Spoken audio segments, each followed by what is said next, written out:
Hi everyone, Peter Young. I have another 2-minute book review for you. This time it is Matthew 24 Fulfilled by John Bray. Came out in 1996. It's an older, obscure book.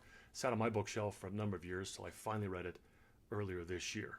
Now, if you don't already have a background in reading and studying your Bible, you will be lost trying to read this book, and the rest of this book review might lose you as well. If you do know your Bible, I highly recommend that you stick around and also give a book like this a chance. So Matthew 24 is a well-known chapter in the Gospels where Jesus answers questions about the future, namely his return. It starts with his disciples calling attention to the temple in Jerusalem. Then Christ says, hey, you see this? All of this is coming down. Every stone here will be thrown down.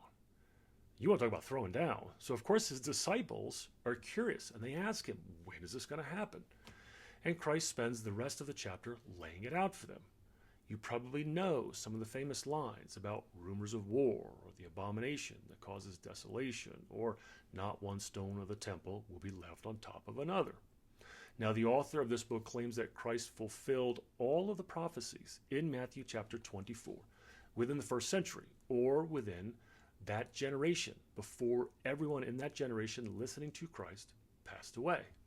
Did you know that in AD 70, Rome destroyed Jerusalem and the temple, destroyed the city, burned it to the ground, and literally tore down every stone from the temple?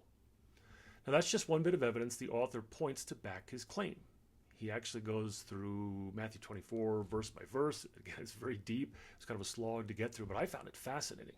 I also found fascinating the many quotes he supplies from men of faith prior to the 1800s, when the preterist or prior or past fulfillment view of eschatology was more prevalent. So having come out of a tiny but destructive religious cult where I was constantly getting in trouble for asking too many questions of the cult leader, it is very important to me to be able to ask good questions. Remember, the truth doesn't mind being questioned, and to me, the Bible is the ultimate authority on truth. So we shouldn't be afraid of asking questions. So don't let little books like this intimidate you. Don't be afraid to read for yourself, even if something like this might challenge some of your beliefs. So Matthew 24 fulfilled, for the serious Bible student, I highly recommend it. And if you do read this, let me know what you think. I would be very curious to hear. Also, regarding this video, please comment, please give it a like, feel free to share it.